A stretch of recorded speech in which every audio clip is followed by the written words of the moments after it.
Hey there! Tonight we're doing something a little different. You've heard the stories, swashbuckling pirates, hidden treasure, cannon battles at sea. But let's be clear, life on a 16th century pirate ship wasn't romantic. It wasn't adventurous. It was damp, violent, smelly, and deeply unhygienic. So before you drift off, take a second to like the video if it helps you sleep, and maybe leave a comment letting me know where you're watching from. Then dim the lights, turn down the volume, and let's ease into tonight's calm, mildly horrific bedtime story. You wake up to someone groaning.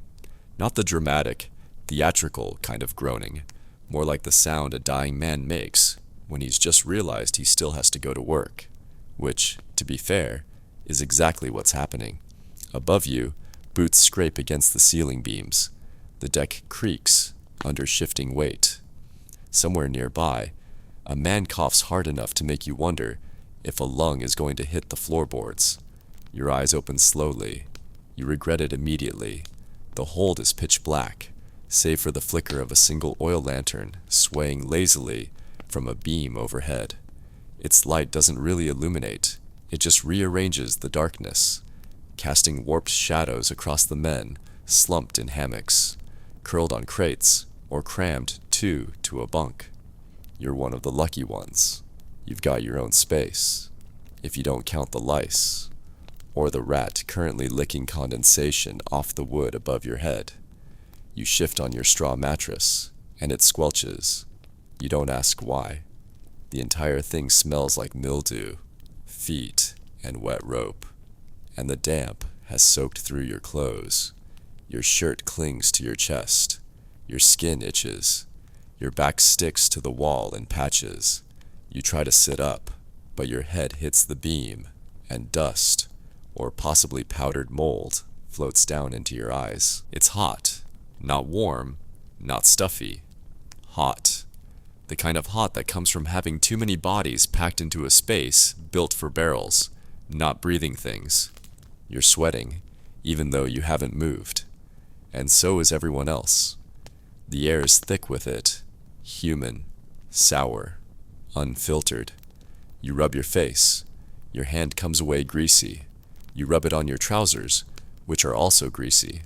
There is no dry surface left on you. You've become part of the ship, a moist, salty, slowly rotting fixture, nailed to the lower deck by exhaustion and poor decisions. Above you, someone yells something about sails, or ropes, or maybe rats. It's hard to tell, because your ears are still ringing from last night's cannon maintenance, 2 hours of hammering, shouting, and a man testing the echo inside a barrel for fun. You swing your legs down and immediately step into something wet. It's cold, it soaks through your sock instantly, and it smells faintly like fish and very strongly like regret. You climb the ladder barefoot, avoiding the missing plank near the top that nearly cost you a toe last week. Your hand grips the rail, sticky with tar. You don't care. Then you're on deck, and the air hits you like a slap. It's sharp, salt-heavy, and full of movement.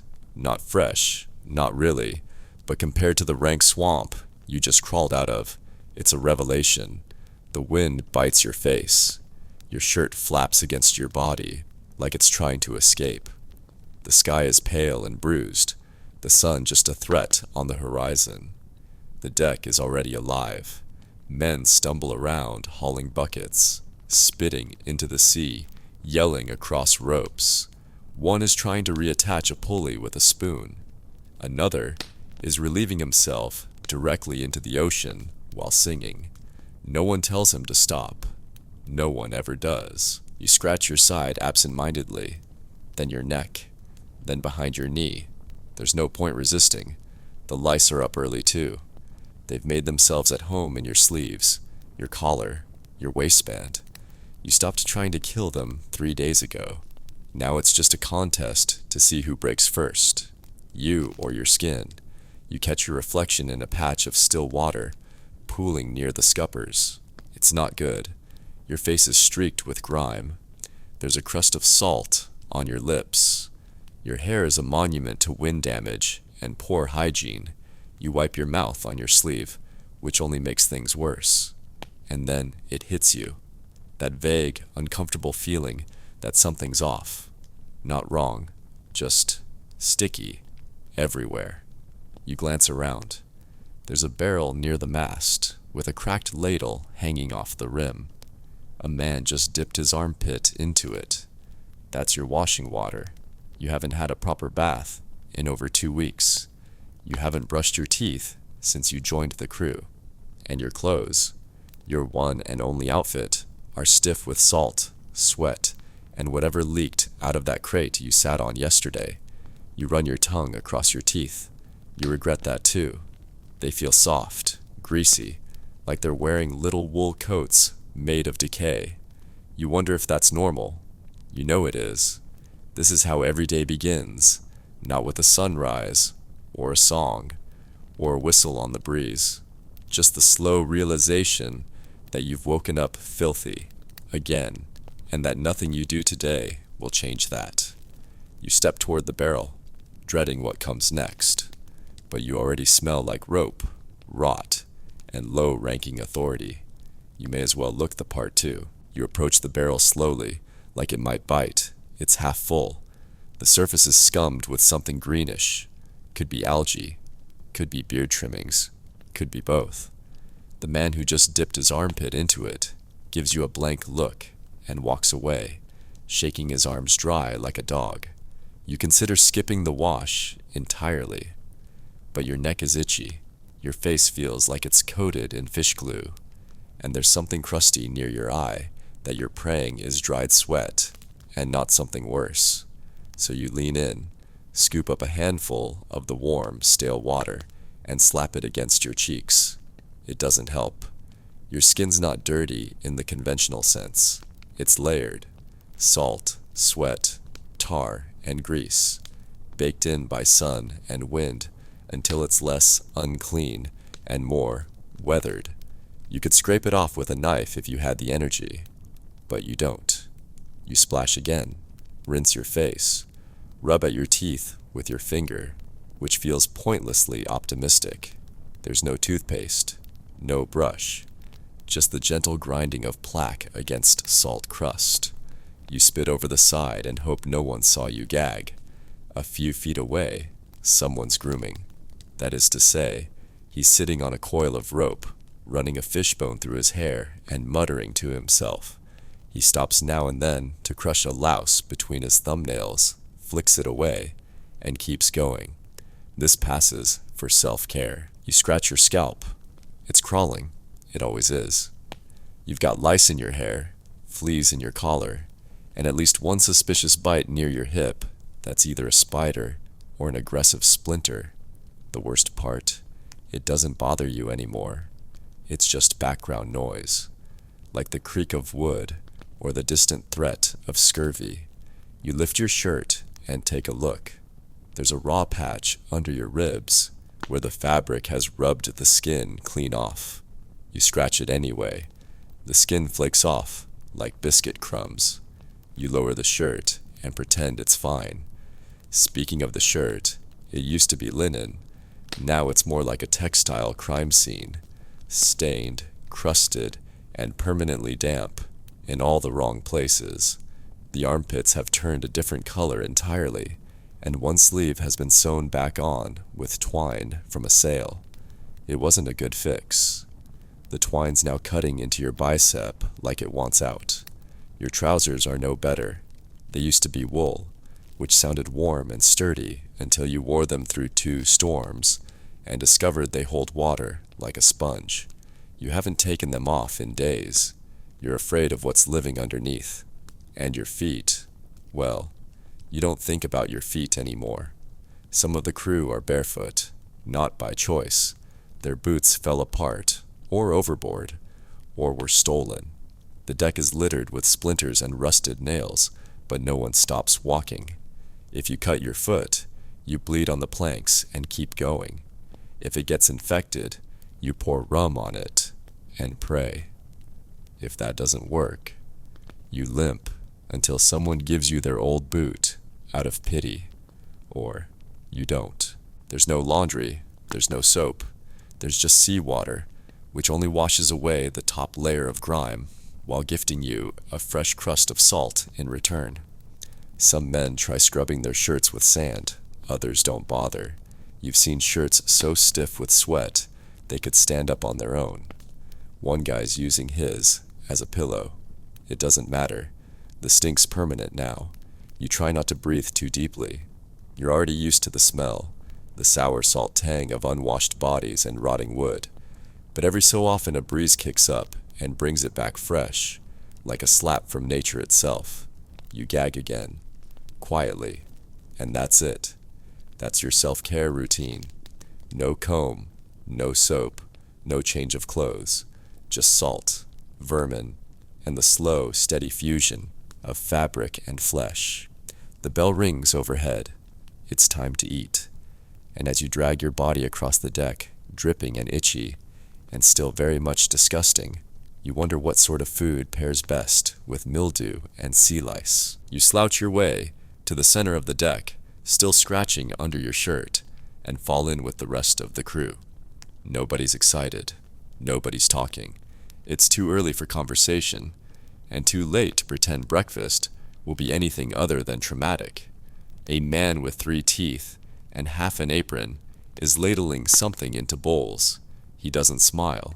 He doesn't look up. He just mutters, "Next," and slops another helping of the day's shame into a tin cup. You shuffle forward, take your portion, and try not to smell it. It's gray. Whatever it is, it used to be food. Now, it's a lukewarm, lumpy mash that clings to the sides of the cup like it's trying to escape. Bits of grain float in it. Or maybe insects. One of them twitches, and you tell yourself it's steam. You're wrong. There's hardtack too. A small, off-white rectangle of despair. The edges are sharp enough to cut rope, and the middle has the density of stone. You knock it against the railing out of habit. It doesn't crack. It never does. But you always try. You break off a piece with your teeth and immediately regret it. There's grit inside, ground up bits of the millstone, mixed in during preparation and never filtered out. You chew slowly, carefully, trying to avoid the worst of the sharp flakes. Someone next to you isn't so lucky. You hear a crack, then a low groan. Tooth, probably. He spits blood and keeps chewing. The man beside him dips his biscuit in the mash. It softens slightly, then dissolves into paste. He stirs it together and drinks it.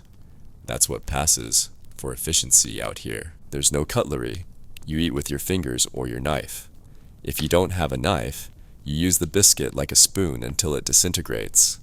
Then you lick the bowl, not because you're still hungry, but because you don't know when you'll get more, and because it's the cleanest thing you'll touch all day. Someone near the helm has managed to catch a rat. He's skinning it with a pocket knife, grinning proudly. That's lunch for him, maybe dinner too, if he's disciplined. You glance down at your mash and wonder if it would taste better roasted on a stick. You decide not to find out. Then comes the rum, your daily ration, a small metal cup half filled with sharp, sour liquid that tastes like seawater and regret. You throw it back. It burns all the way down, lights a tiny fire in your gut, and numbs the part of your brain that still remembers what breakfast is supposed to be. Eggs, fruit, fresh bread. Those are stories now. Fairy tales for land people. Someone belches. Someone else throws up over the side. Nobody reacts. It's just the rhythm of things. Flies are everywhere.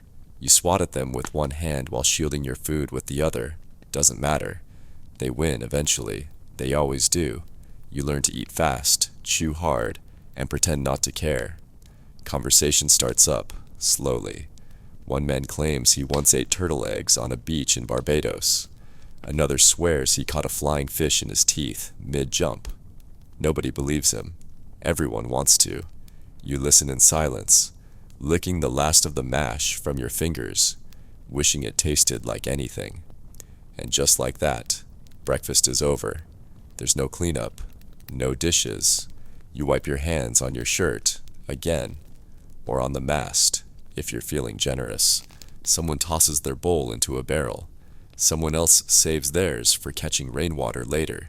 You stick yours back in your belt, next to the spoon you sharpened into a weapon last week. The wind shifts. The captain shouts something incomprehensible. A rope snaps somewhere above you. The sails flap. The crew groans. It's time to work. And your stomach, now filled with slop, biscuit gravel, and cheap alcohol, prepares itself for the next ordeal. Lifting, hauling, swearing, and bleeding, all while slowly digesting disappointment. The rum's barely settled in your gut when the shouting starts. Not panicked shouting, just the usual, hoarse kind. Commands barked through phlegm and wind. You don't even listen anymore.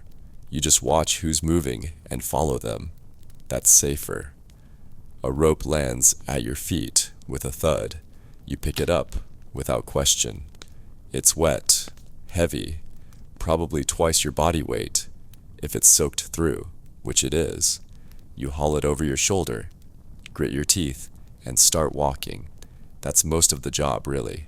Rope, canvas, barrels, boxes.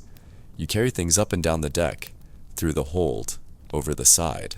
You haul sails, you scrub planks, you patch things that shouldn't be patched, and nail down things that are already broken. You don't ask why. You don't stop. You just move. Your hands blistered on day 3. They bled on day 4. Now they're just hard, calloused, cracked open in places and filled with salt. When you squeeze the rope too tight, it stings. When you let go, it stings more. Your nails are chipped. One's gone completely. You think you swallowed it with your biscuit yesterday. Above you, the sails flap like thunder. You're told to climb, again. The rigging's a spider web of fraying rope and damp wood, and every step is a gamble. You've seen men fall. It doesn't happen often, but when it does, no one talks about it. They just mop the blood and move on. The ship doesn't stop. You grab the nearest rat line and start up. The wind pulls at your shirt, tries to swing you out over the sea. Your foot slips once, catches on the second try. You don't look down. You don't look up either. You just climb, hand over hand, heart thudding hard enough to feel in your teeth. When you reach the topmast yard, your job is to check the sail, tighten it, untangle it, fix whatever the wind mangled overnight. It's not difficult, just terrifying. One wrong step, and you're air, then ocean, then nothing. You tie yourself in with a bit of spare line and pretend that'll help. You work fast. Knots, folds, windburn in your eyes. Someone shouts below. You can't hear the words. Doesn't matter. It's never for you. Unless it is, in which case you'd better already be climbing down. By the time your feet hit the deck again, your arms feel like wet rope. Your fingers barely work. You flex them open, one by one, and shake out the ache. Then it's on to the deck crew, swabbing, patching, lashing barrels for the swell. The swab isn't really a mop. It's just a stick with old rope tied to the end. You dip it in whatever water you can find, smear it across the boards, and try not to slip in your own mess. The idea isn't to make things clean, just slightly less sticky. The sun's out now, high and brutal. It burns through your shirt like paper, dries your sweat into a crust, and reflects off the sails like white fire. The deck gets so hot, you can feel it through your boots, if you have boots. You don't. You step carefully, placing your feet on the darkest planks to avoid blisters. It doesn't help. A barrel tips. A rope snaps. Someone yells. The gunner's mate is fixing something near the cannons and slams a lid down on his thumb. He screams, punches the mast, and storms below deck. No one follows. You keep scrubbing. Then comes the bilge shift. You didn't ask for it. You never do. You just get pointed down the ladder and told to start scooping. The bilge is where the ship's worst fluids collect. Seawater, spilled grog, blood, rat droppings, something unidentifiable that might have once been soup. You climb down into the darkness with a bucket in one hand and a prayer in the other. It stinks. Of course it does, like rot and dead dreams. The water's knee-deep in places, and warm, always warm. You scoop, dump, working in rhythm while trying not to gag. The sloshing echoes like a dying heartbeat. You think you hear something move. You don't look. You're down there for what feels like hours. Maybe it is. Time bends in the bilge.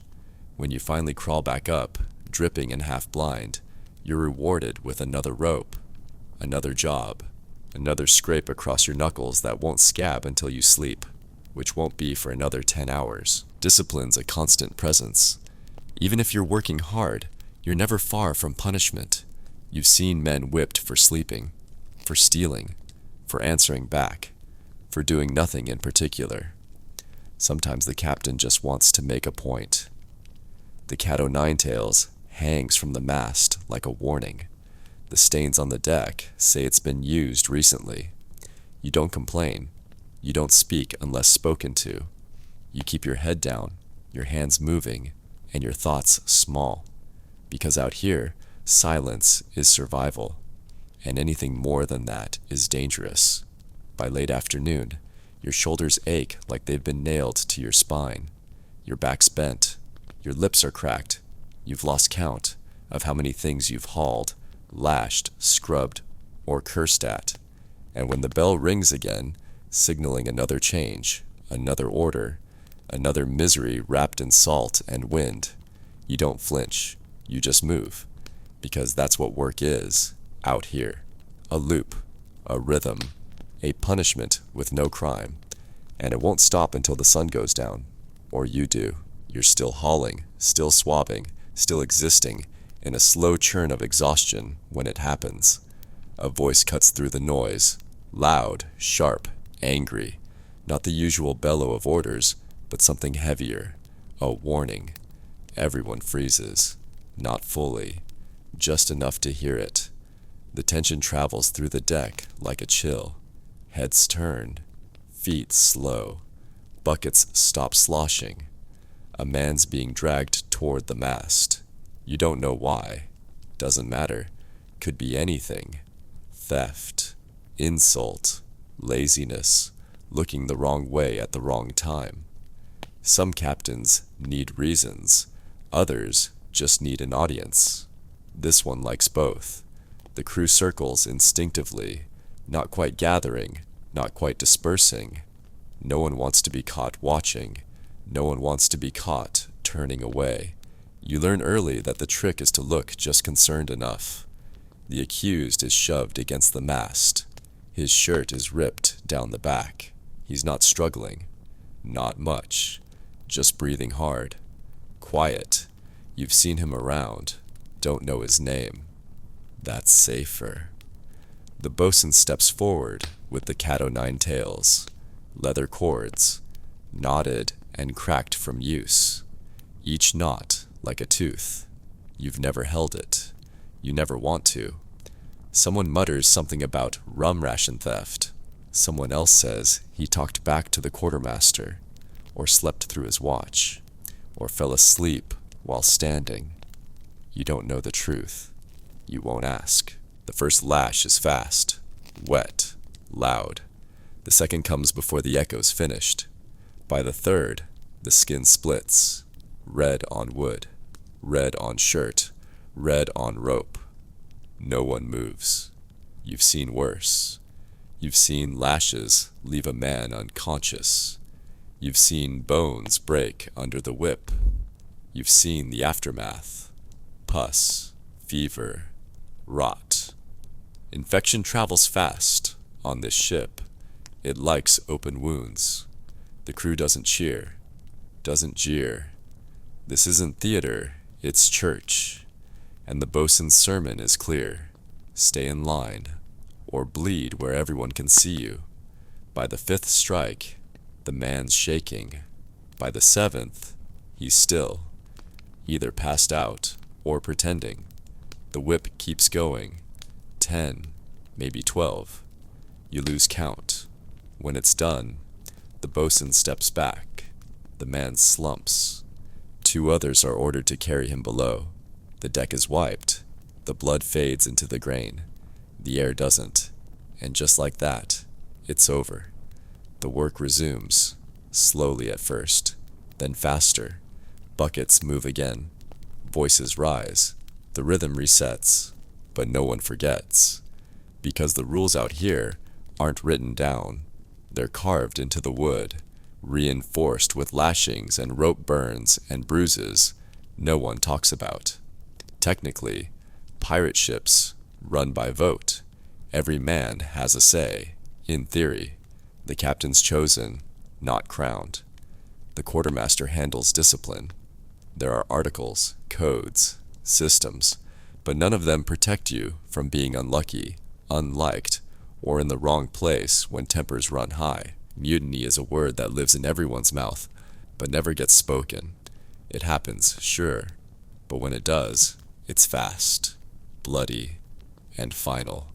You're more likely to disappear quietly, fall overboard, lose your footing in rough seas. Accidents are common, especially when no one's looking. There's justice, sometimes. If a man steals from another, he might get marooned, left on a sandbar with a pistol and a single shot, or tied to the mast for the day, baking in the sun, pissing himself while the gulls take turns. But just as often, the punishment doesn't fit the crime. It fits the mood. If the crew's tense, the lash falls harder. If the wind's bad, the rules tighten. If the quartermaster's nursing a hangover, everything hurts more. There's only one true rule. Don't be the weakest. Don't be slow. Don't be mouthy. Don't forget your place. Some men carry knives up their sleeves. Some sleep with one eye open. Some bribe the cook to say they were in the galley. Everyone has a trick, or dies learning one.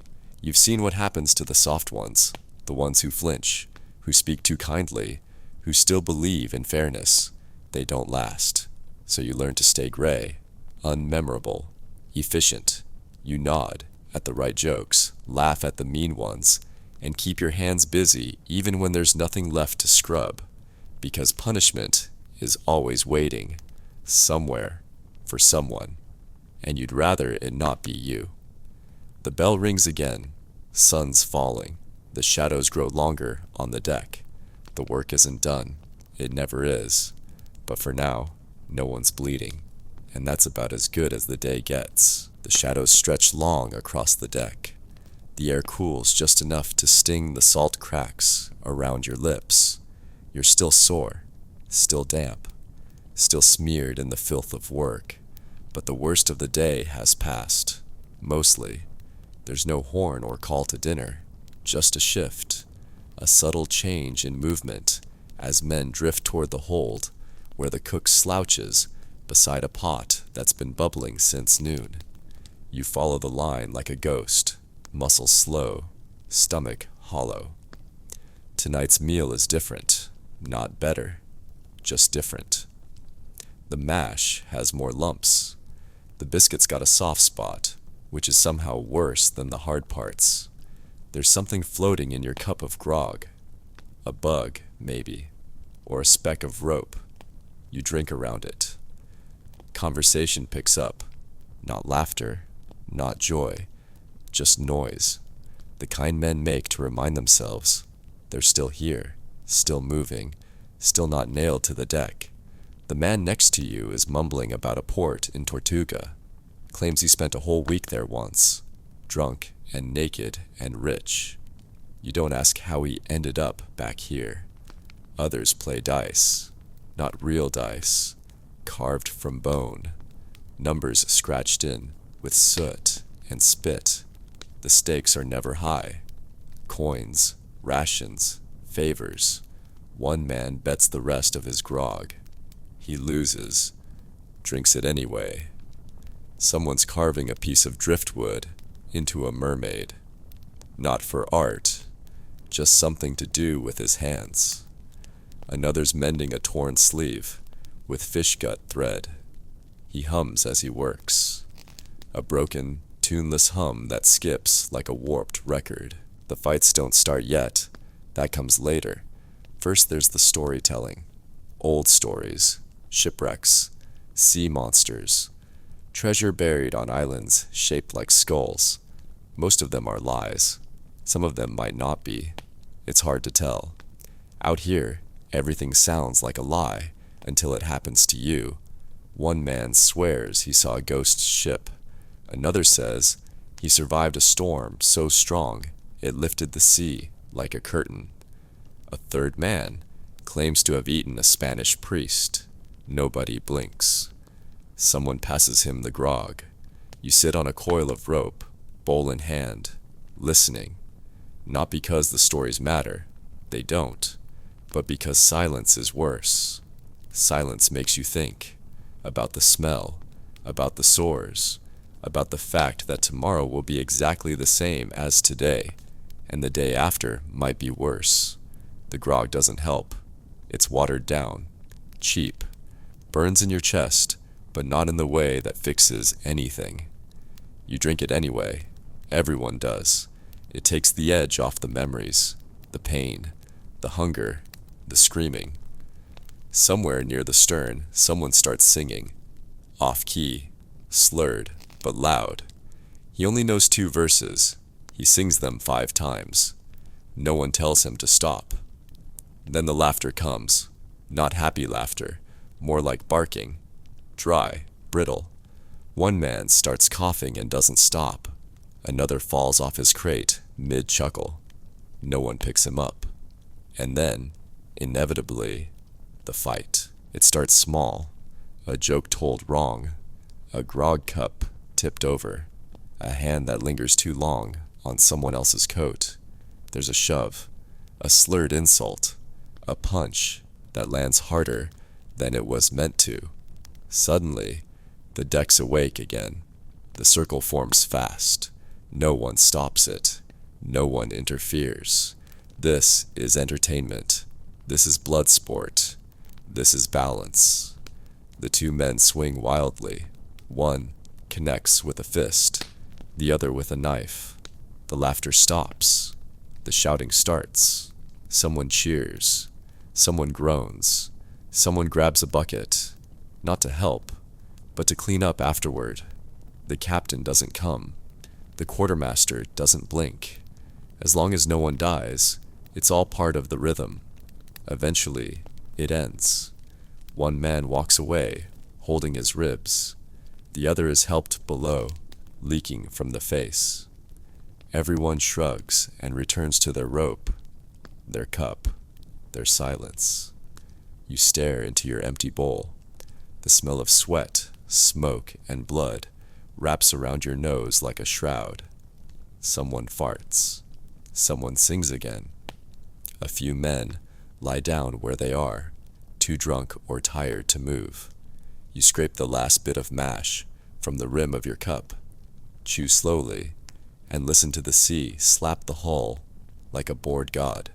You wonder if tomorrow might bring a port, a storm, or another man dragged to the mast. Doesn't matter. You'll be here either way. The night's creeping in now, and soon it'll be your turn to stand watch, alone, in the dark, while the rest of the crew sleeps with knives under their blankets. But not yet. For now. You sit. You scratch at your lice. You taste blood on your lip. And you breathe in the heavy air of men trying not to remember who they were before the sea stripped it away. The sun is gone now. Not dipped, not fading, just gone. Out here, night doesn't arrive gently. It slams shut like a lid. 1 minute the sky is red and yawning. The next it's black and bottomless. The ship creaks louder in the dark, like it's trying to speak and forgetting how. You haven't slept yet. You won't for a while. Your name was chalked up for first watch. Bad luck, maybe. Or maybe someone wanted your spot below decks. Doesn't matter. You're on your feet again, boots scraping slowly across wet planks, while the rest of the crew slumps into corners and hammocks and crates. They call it rest, but it's not sleep. Not really. Not with the rats scratching in the hold, and the lice crawling in your seams, and the constant nagging knowledge that someone on board hates you just a little more today than yesterday. You've seen men stabbed in their hammocks, quietly, just a hand and a knife, and one bad breath. The snoring doesn't always mean they'll wake up. Up on deck, it's quiet in the way dead things are quiet. The sails hang like heavy ghosts. The lanterns are dimmed to slits. You hear the wind whisper through the rigging, and the sea gurgling along the hull, like it's waiting for someone to fall in. Maybe you. You pace slow. You keep to the rail. Your eyes scan the water, not because you expect to see anything, but because looking busy is safer than standing still. There's a rhythm to it. 10 steps, turn. 10 steps, turn. Your hands stay close to your knife. The stars overhead are clearer than you remember. They don't feel comforting, just distant, like they're watching, not helping. You can see Orion, you think, or maybe it's just 3 stars in a line. You were never taught their names. A gull screeches once, then stops. Maybe it got tired, maybe it got eaten. Below deck, a fight breaks out, or a dream. Someone yells. Then silence again. You glance toward the ladder but stay where you are. It's not your business. You're up here now. Time moves different during night watch. It doesn't pass. It folds. 1 minute you're halfway through your round. The next you've forgotten how long you've been standing in place. You blink. Your eyes sting. Your stomach aches. You shift your weight. Stretch your shoulders. Glance at the shadows moving on the sail. And wonder, just briefly, if it's a trick of the light or something else entirely. There are worse things than storms, you've heard. Old things. Sea things. Not men. Not quite. You try not to think about that, but you still check the water behind the ship. Just once. Just in case. Eventually, someone climbs up the ladder and mutters your name. You nod, step aside, and head down without a word. You duck into the sleeping quarters, if they can be called that. A narrow stretch of space below deck where bodies are crammed, wall to wall. Hammocks sway, ropes creak. The air is thick with breath and oil and wet clothes. The floor is always slick with something. You stop wondering what. There's no bed, just a canvas sling if you're lucky. A spot on the floor if you're not. Tonight, you wedge yourself between a barrel and a crate, curl one arm under your head, and try to slow your breath. It's never truly dark down here. There's always a bit of lantern light leaking through the cracks, flickering against the beams like nervous shadows. You keep one eye open for longer than you need to, just until your muscles go slack and the ache in your back stops shouting. Sleep, when it comes, isn't restful. It's more like drowning slowly in syrup. You sink through layers of old dreams, old bruises, and old smells. You twitch, you roll. You dream of rope, of teeth, of shouting. You can't answer. Your body keeps working even in sleep, jerking like it's still hauling sails, flinching like the whip is still overhead.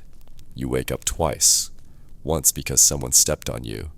Once because you forgot where you were and tried to stand. In the end, you get maybe 2 hours, maybe less. That's enough, because the bell rings again, and the next day has already started. You wake again a few hours later, not because someone shakes you, not because a bell rings, but because something inside you won't let you stay down. Your throat feels tight, your stomach turns like it's rolling over itself. There's a weight in your chest, not heavy enough to stop you, just heavy enough to remind you it's there. You swallow hard and taste iron. You sit up slowly, back aching, skin clammy, and you blink into the half light of the lower deck. The others are still asleep, or pretending to be. No one asks if you're all right. No one offers water. There's no nurse, no stretcher, just the endless rocking of the ship and the sour stench of unwashed bodies, moldy wood, and old blood. You stand eventually. You stumble toward the steps, hand pressed to the rail, and make your way topside. Every part of you aches now, not like bruises or blisters, but something deeper, something that feels like it's spreading. You're cold, even though the sun is rising again, and your skin feels like it doesn't quite belong to you. You're not the only one. By the time you reach the middeck, you can see it in others too. The pale cheeks, the dull eyes, the way someone stares too long at their own hand, like they're counting the bones underneath. Illness isn't rare out here. It's constant. The only question is how long you can ignore it. You try to work, but your hands slip. You try to tie rope, but your fingers shake. The bosun barks at you, but you can't quite make out what he's saying. His voice seems distant, like it's echoing down a tunnel you're not inside anymore. Someone gives you a shove. You don't react fast enough. You drop to one knee, coughing hard into your sleeve. It's not a dramatic cough, not bloody, not loud, just dry, shallow, constant. It scratches the back of your throat, like there's a splinter you can't get rid of. You stand up, slower this time, and someone mutters the word no one wants to hear. Scurvy. They're probably wrong. You've seen men with scurvy. Their gums rot. Their teeth fall out. They can't walk because their legs feel like splinters. You're not there yet, but you've seen the signs in others. Yellowing skin, open sores, bleeding that doesn't stop, bones that snap just from standing up wrong. And you know the truth. If it's not scurvy now, it will be soon. There's no fruit out here, no vegetables, nothing but biscuit, salted meat, and stale water cut with rum. You haven't seen anything fresh in weeks. The cook stopped pretending to boil things clean days ago. The barrels are slimy. The rats are faster than you are. You're already behind. Eventually, someone tells you to go see the surgeon. That's what they call him, the surgeon. But he's not a doctor. He's a carpenter, a butcher, a man who once fixed a broken mast and was told that made him qualified to fix bones too. He's seated near the stern, where there's just enough space for a bucket, a bench, and a chest full of tools that look better suited to furniture than flesh. He doesn't ask your name, just waves you over and tells you to sit. He smells like vinegar and metal. His apron is stained with old things, not blood exactly, more like the ghosts of a blood. He squints at your face, tells you to open your mouth, presses a thumb under your jaw, listens to your cough without blinking. Then he shrugs. You'll live, he mutters, and hands you something that might be dried bark, might be meat, might be neither. Tells you to chew it, not too fast, not too slow. Then drink water, not too much, not too little. You ask what it is. He doesn't answer. You chew it anyway. It tastes like rot. It sits on your tongue like lichen. You swallow because there's nothing else. No diagnosis, no medicine, no certainty. Just that flat shrug, and the assumption that if you don't die tomorrow, you're probably fine. Later, back on the main deck, you see someone else collapse. He's younger than you, stronger, maybe. He vomits on the boards, then rolls over onto his side and doesn't move again for a long time. No one stops working. No one offers a hand. The ship sails on. This is how sickness works out here. Quiet, slow, unavoidable. It doesn't strike like a sword or explode like a cannon.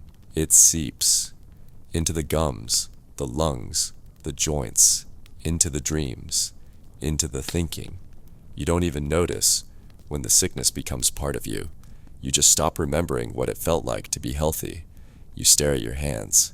The skin's gone strange, gray in places, cracked in others.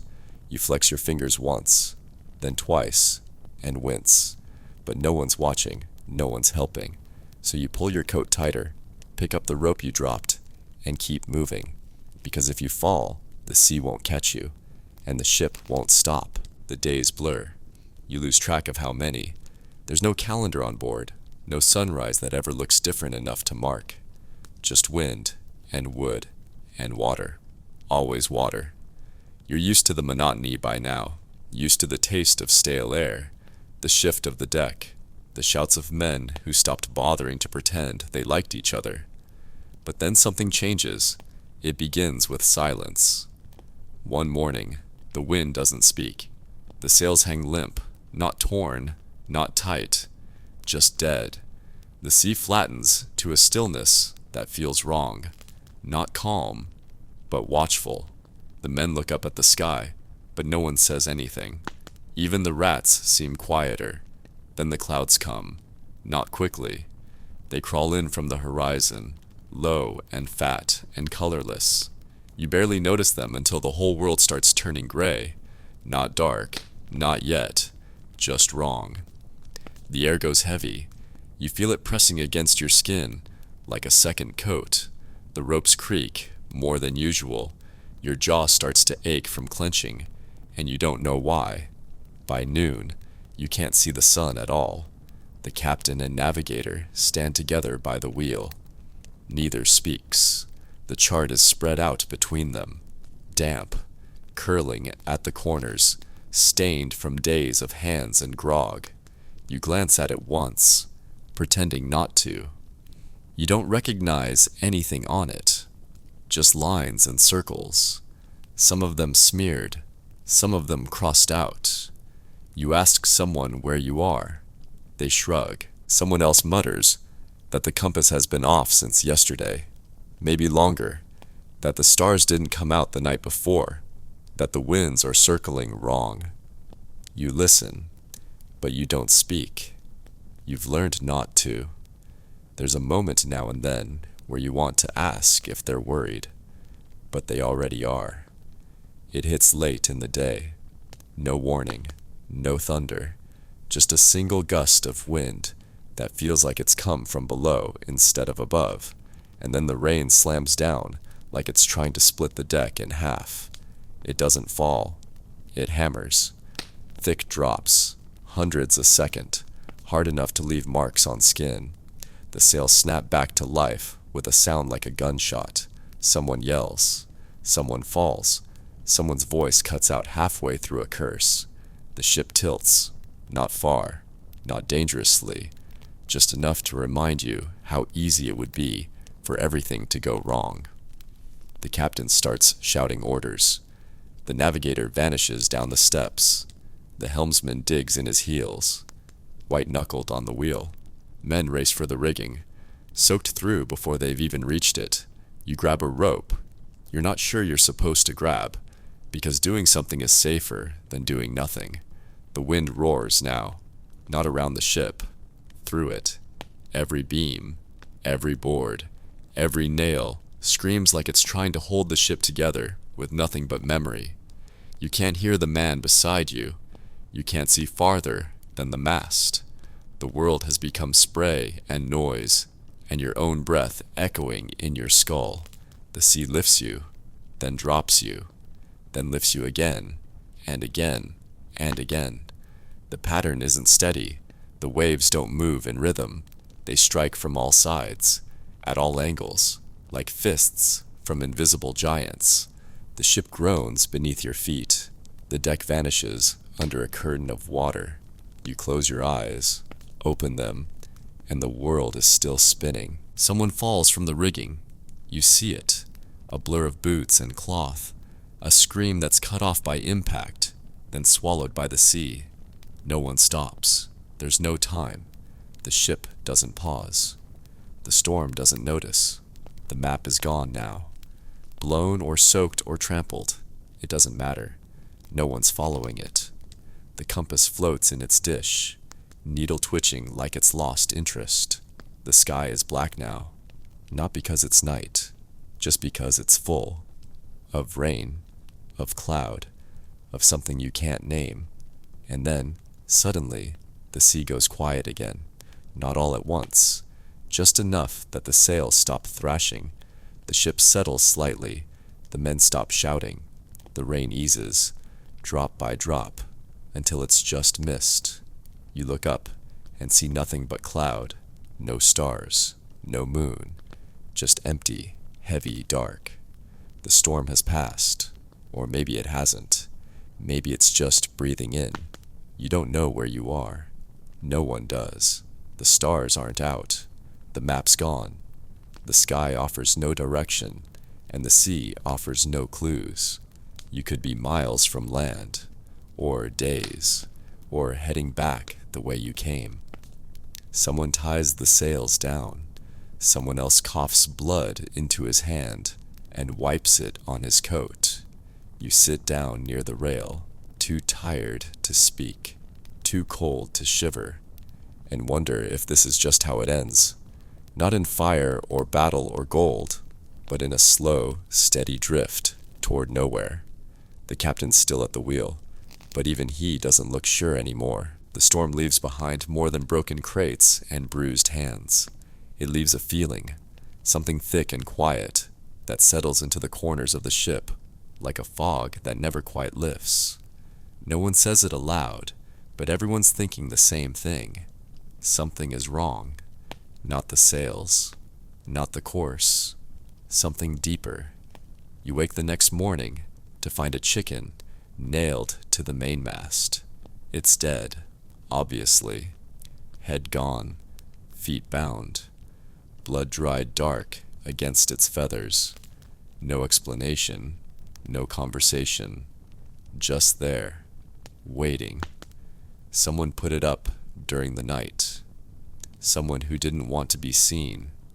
You ask a nearby sailor what it means, and he tells you not to ask again. You look around and notice other things. Bits of twine looped in strange knots.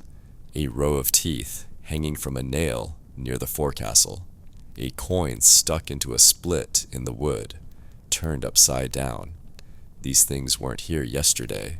They just appear, like mushrooms after rain. Small symbols, scattered offerings, warding signs. Superstition runs deep out here, not because the men are foolish, but because they've seen too much they can't explain. No one trusts the stars anymore, not after last night. No one believes the map, but they do believe the cat that won't eat, the gull that landed on the stern and stayed too long, the wind that whistles 3 times and then goes still. The sea doesn't behave like land. It doesn't reward logic. It answers to older laws. Every man on this ship, whether he admits it or not, carries a handful of private rituals. Knock twice before stepping on deck. Never say the word drown. Always tie your left boot first. It doesn't matter if they work. It only matters that you do them. There's a man on board, older, skin like driftwood, voice like gravel, who the others call the Crow. You don't know his real name. You've never heard anyone say it. He sleeps near the rudder, alone, and no one touches his things. He's the one they go to when something can't be explained, when someone wakes up screaming and doesn't remember why, when the compass spins, when the fish stop biting. Today, you notice several of the crew slipping him pieces of bread, old tobacco, even silver buttons, not for trade, for favor, for protection, for silence. He speaks to no one, but he nods when they approach. He burns herbs in a cracked bowl and draws patterns in the water with a spoon. You try not to watch, but your eyes return to him anyway. He's not the only one who's changed. The man who used to laugh during storms doesn't laugh anymore. The cook started muttering to himself while stirring the pot, repeating the same words over and over. You don't recognize the language. One sailor carved something into the rail beside his hammock. A name, you think, but it's scratched out now. 3 deep gouges remain, and they're growing darker each time you pass. You begin to hear things. Not voices, not exactly, but sounds you can't place. Knocks that echo through the hull when no one is below. A splash in the water, far from any movement. A single boot print near the barrel that no one claims. You tell yourself it's nothing, that sleep is catching up to you, that you're tired, that your fever is still breaking, but still. You knock on the mast before climbing it. You touch the rim of your cup twice before drinking. You carry a coin in your sleeve that you've started rubbing without thinking. You don't believe in omens, not really.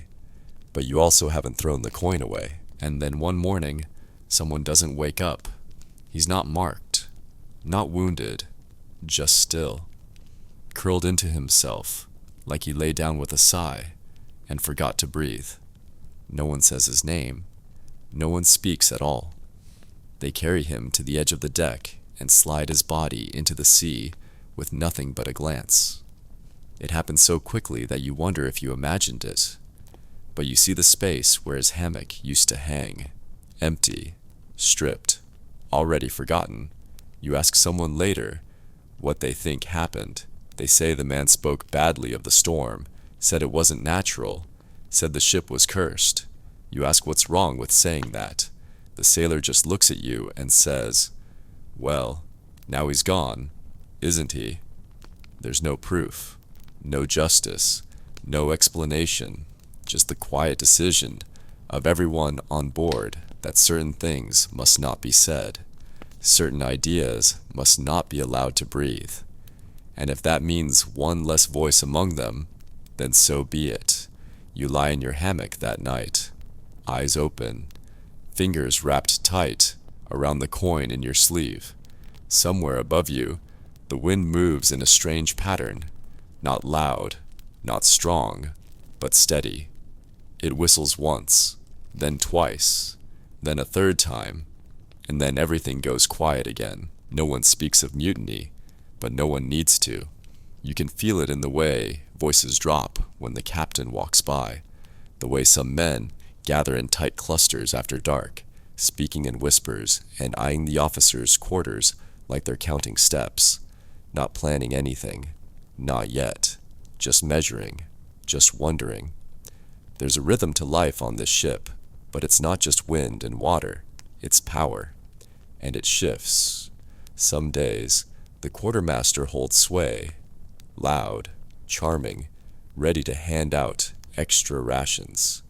Other days, it's the helmsman, silent and unreadable, who others follow without question. Even the cook, with his knife always in hand, has more authority than you'd expect. The captain is different. He's not hated. He's not loved. He's watched. Every order is judged. Every silence stretched. He's not cruel, but he doesn't bleed either, not in front of them. He stays above it all, behind closed doors, staring too long at maps with no land on them. There's talk of a vote. That's how it works here. Pirates don't kneel to bloodlines. They choose their leaders, and they can unchoose them too. But voting isn't safe. Choosing sides isn't safe. If you back the wrong man and things go sideways, you'll be the first to bleed. So everyone watches, waits, tests. They drop hints. They measure reactions. They offer bread to one man and rum to another. You try to stay out of it. Keep your head down. Just work. But neutrality is a lie. Every glance, every silence, every shared look is a move in the game. You're already playing. You just haven't picked your side yet. And then someone disappears. Not overboard, not officially, just gone. His hammock stripped, his boots taken, his name no longer said, no ceremony, no mention, just empty space where a person used to be. You ask no questions. Later that night, the wind shifts again, not in the sails, in the eyes of the men. Something has been decided, quietly, no vote, no knife, just a look passed between three men at dusk, and everything is different. The captain stands a little straighter the next morning. The quartermaster stops smiling. The cook says nothing at all.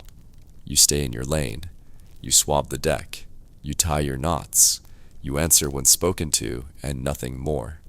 Because on this ship, you don't need a blade to cut a throat, just the wrong word to the wrong man, and the sea will do the rest. You spot the ship just after dawn, a black shape on the horizon, sails full, moving slow.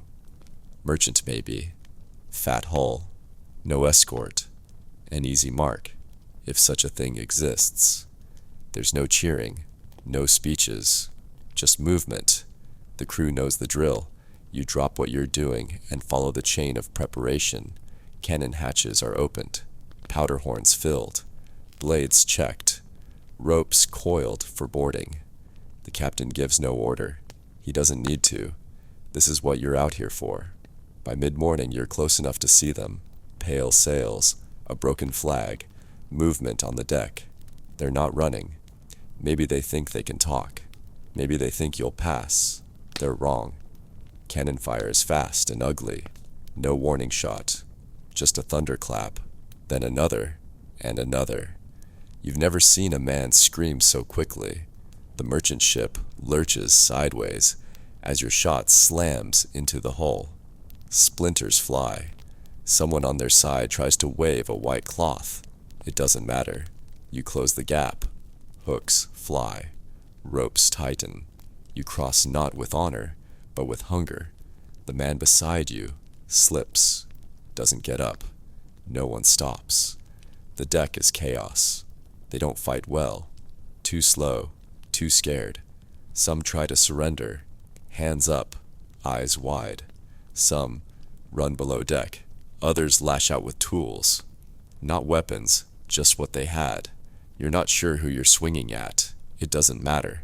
You swing anyway. The smell is iron. The sound is splintering wood. Shouted names. The crack of musket fire. Someone yells behind you, then goes quiet. You don't look back. Within minutes, it's done. The merchant ship is yours. The survivors are on their knees, or tied, or dead. A few are missing. Maybe they jumped. Maybe they didn't make it far. The quartermaster calls for the cargo hold to be opened. Barrels mostly. Salted meat. Fabric. Rum. No gold. No treasure. Just trade goods. Heavy. Useful. Worth something. Eventually, you carry crates back to your ship one by one. Hands raw. Backs sore. The others joke about the rum. One man drinks early and gets slapped for it. Another kicks a body aside like it's in the way. The ship creaks, half sinking, half defiant. When it's over, the captain gives a nod. No speech, just a nod. The men cheer anyway, more from habit than joy. You sit down on the edge of the deck, shirt soaked through, salt on your lips. No glory, no music, just pain that hasn't arrived yet, and silence from the sea that offered no warning. You took the ship, but nothing feels won. The port appears like a promise. Sails lowered, anchors dropped, the ship finally still. Your legs struggle to adjust. The ground sways, even when it doesn't. You step onto the dock, like a man walking on clouds. It's solid, but it doesn't feel real. The air smells different, not cleaner, just layered. Smoke, cooked meat, fish, piss, perfume, voices everywhere. Loud, slurred, singing. After weeks at sea, the noise makes your head feel too full. The crew scatters. Some vanish into taverns, chasing the first drink they can hold. Others head straight for brothels, dragging their coin behind them like bait. You follow slowly. Not because you're cautious, just tired. You don't know where you're going, and it doesn't really matter. The tavern is already half full when you enter. Dark, low ceiling, warped floorboards. Rum spills faster than it's poured. There's a man playing something like a fiddle. No one listens. A fight breaks out near the bar. No weapons, just fists and broken mugs. No one stops it. You drink. It burns going down, but you keep going. So does everyone else. The room feels warmer, the laughter louder, the memories softer. Outside, the brothels glow red. You pass one. Women in painted faces wave from balconies. Some smile. Some don't bother. A few crewmen are already inside. You think about joining them, then keep walking. Further down the street, a knife flashes in an alley. You look once. You don't stop. No one else does either. You find a quiet spot eventually, a crooked bench near the water. You sit.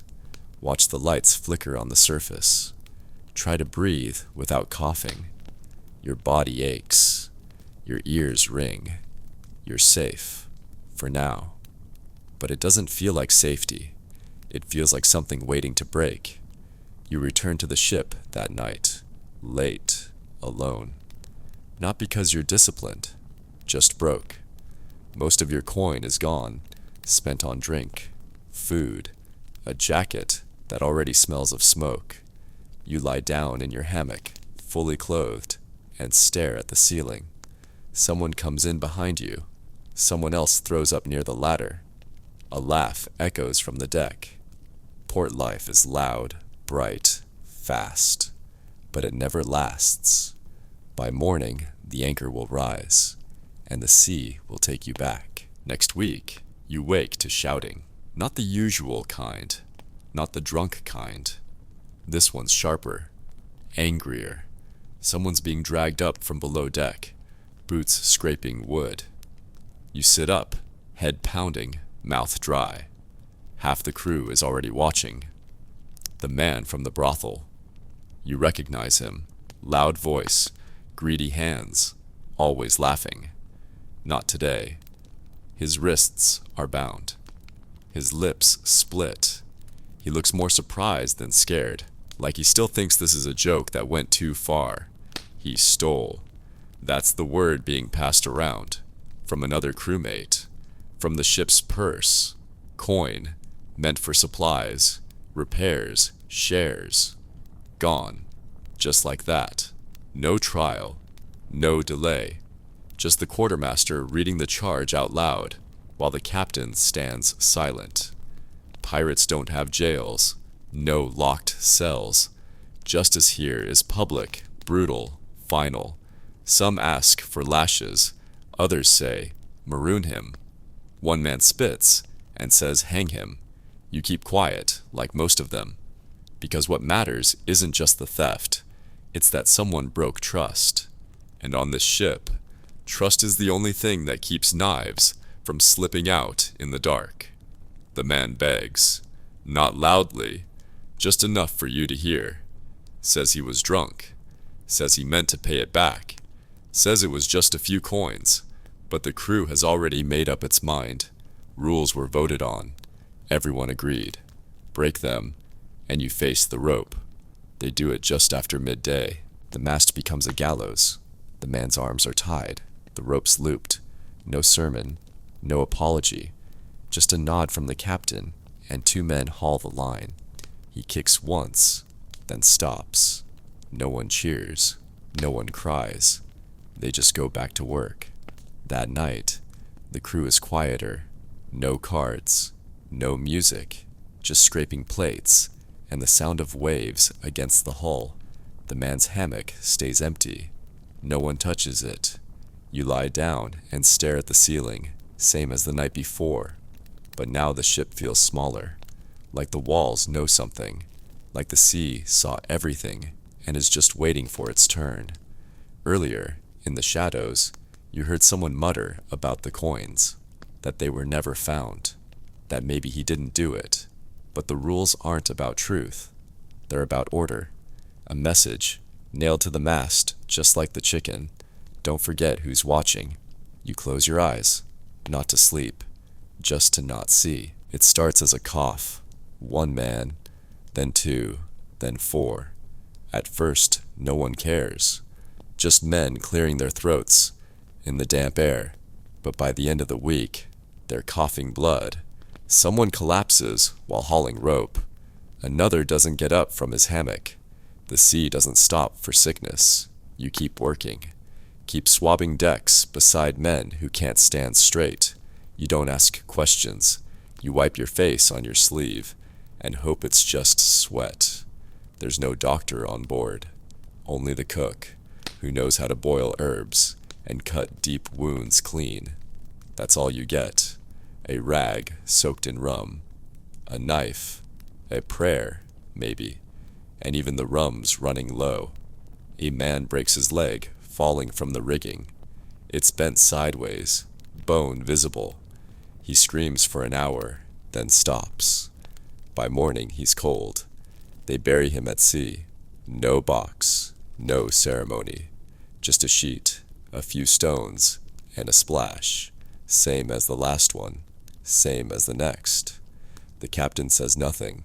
The crew doesn't ask what killed him. It's easier not to name it. You get a cut under your fingernail. Just a splinter, you think. But it turns red, then purple, then starts to smell. You clean it as best you can. Wrap it in cloth. Hope. By now, the sick are easy to spot.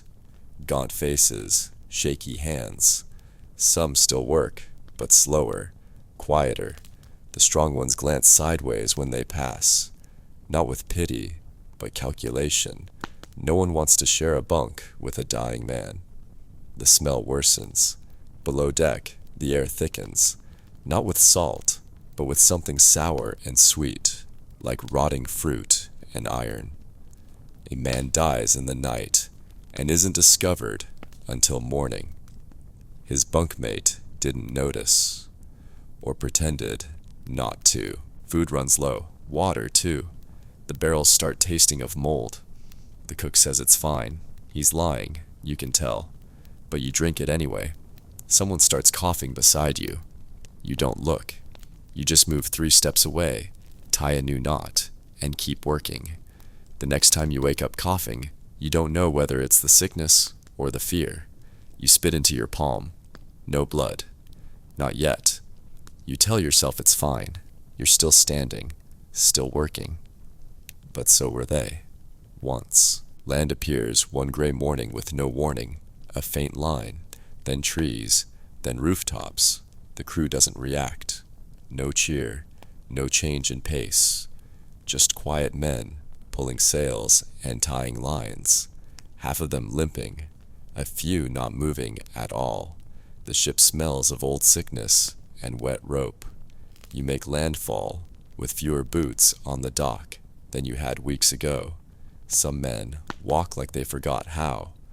Others stay behind, too weak or too scared to face the shore. It's not joy that brings you to land. It's necessity. The port isn't welcoming. Just a gap in the trees, a few weathered buildings, and a dock built more from driftwood than planned. No banners, no signs, no crowd. One man with a musket watches from a porch and doesn't wave. You unload slowly, not treasure, just water barrels, crates of dried fish, canvas for patching sails. Every movement feels heavier now, like the ship is bleeding itself dry, one box at a time. A boy offers fruit in exchange for cloth. His eyes linger on your knife. You give him nothing. The captain vanishes into a wooden shack with a man wearing clean clothes and a locked expression. They speak behind closed doors. You stay in the sun, squinting at nothing. Eventually, a deal is made. They'll take on water, a few basic supplies, no staying long, no drunken brawls, no stealing. And if anyone dies on land, bury them quiet. A small group is allowed to visit a mission house near the edge of town. Whitewashed walls, a leaning cross, and windows open to the breeze. You help carry one of the sick. He's too far gone to speak. He doesn't open his eyes. Inside, it smells of soap and vinegar. A woman offers you boiled water. You drink it too fast and feel it hit your stomach like fire. Another man collapses on the floor. No one moves to help him right away.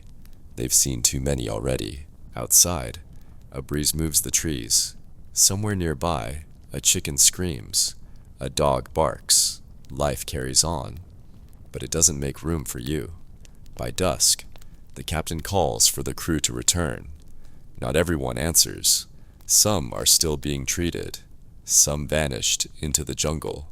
Some, you suspect, found a way to stay, hiding behind a new name, a stolen coat, or a shallow grave. You board again. The deck feels strange beneath your feet. Lighter. Wrong. The ropes creak. The anchor lifts. The sails rise. No one speaks as the shore slips away behind you. It was never a home. Just a pause between sickness and sea. You leave at dawn. The water barrels are full. The ship is patched. The dead are left behind. The breeze is soft, and the sails catch just enough to move you forward. But no one speaks. No music.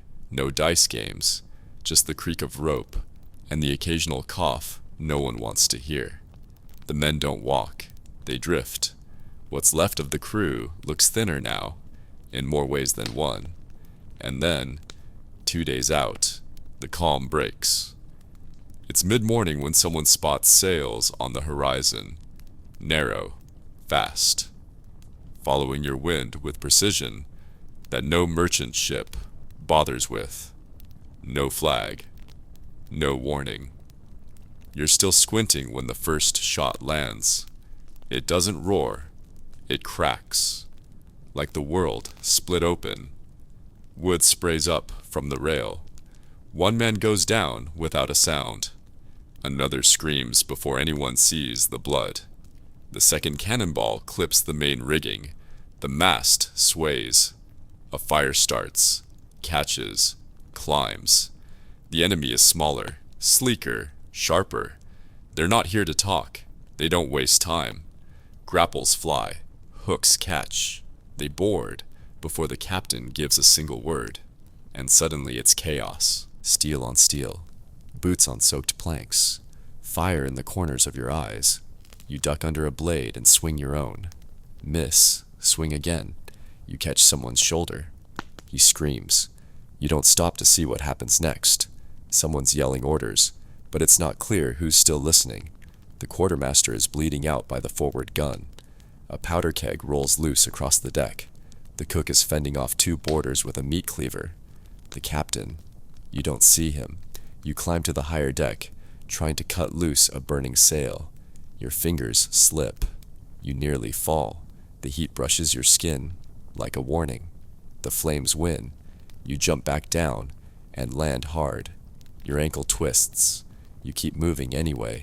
You stab a man in the ribs. He falls on you. You shove him off. You keep going. Then, just as quickly as it started, it ends. The enemy retreats with your gunpowder, your water, your food. They leave the wounded behind. Your ship isn't worth taking. Not anymore. You sit against the side rail, drenched in blood and sweat and smoke. You watch one of the sails slump, half burned and flapping uselessly. A corpse floats nearby, drifting alongside the hull like it doesn't know how to leave. No one speaks. You count survivors in your head, and the number feels wrong. Too low to keep sailing, too high to give up cleanly. The sea is quiet again, but now it feels like it's watching. The flames go out, but the silence stays. You wake the next morning with your back against the rail, unsure if you ever actually slept. No one woke you. No one took your place on watch. The ship just drifted, half sailed, half dead. There's no meeting, no orders. The captain doesn't come above deck. At first, people whisper about him, that he's wounded, that he's hiding, that he jumped. But by midday, the questions stop. No one's seen him since the attack, and no one goes looking. It's easier to pretend there's no captain at all. What's left of the crew just divides the ship into sections and claims them by habit. Gunners gather near the broken cannons. Riggers stay in the ropes. The sick stay below deck. You keep to the middle, where the fighting was thickest, where the blood's already dried. The cook takes over the ration barrel, He says nothing, just ladles out whatever's left, one tin cup at a time. You don't ask what it is. You drink it anyway. Someone sharpens a blade on the edge of the rail. Someone else is whittling a club, quietly, casually, like they're carving driftwood.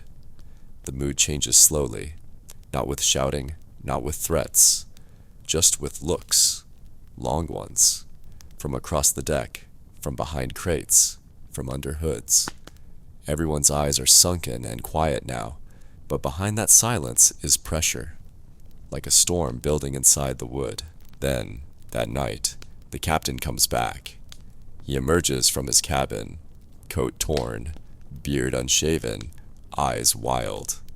No announcement. He just walks out, stands near the wheel, and starts giving orders like nothing happened.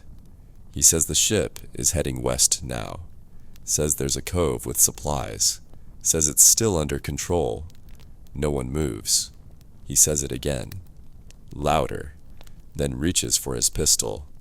That's when someone throws a rope around his legs and pulls.